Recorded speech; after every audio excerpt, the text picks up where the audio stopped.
muxuu ku soo kordhiyay Sheekh Shariif Soomaaliya intii uu madaxweynaha ahaa.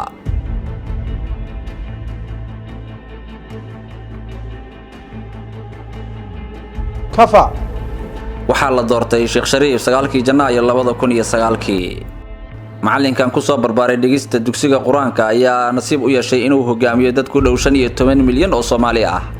muddo kooban kadib waxaa la weeciyay intii uu madaxweynaha ahaa dhaqaalaha ay Soomaaliya sii jireen beesha caalamku. waxaana qasnada dawladda laga waayay 130 milyan oo dollarka Mareykanka ah.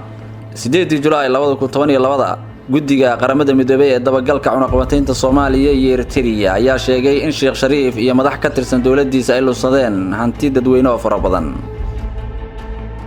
68% dakhliga dawladda iyo taageerada beesha caalamka ee la lunsaday waxay si toos ah u aadi jireen xafiiska madaxweynaha ee xilligaasi Sheekh Shariif Sheekh Axmed. Shariifka ayaa kaalin ku lahaa heshiiska xaraashka badda Soomaaliya.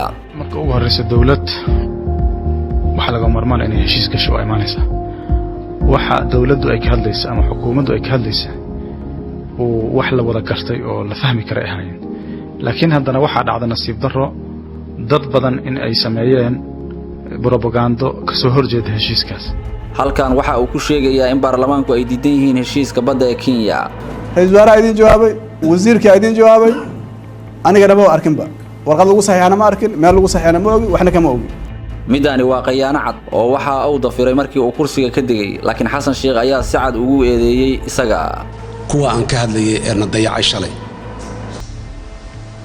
si غير mas'uulnimo ah u sahladay badeen inay baxdo ama dana gaar ka qaatay ayaa maanta jaakadaha u soo xirtay haddana xukunka dalka inay qabtaan.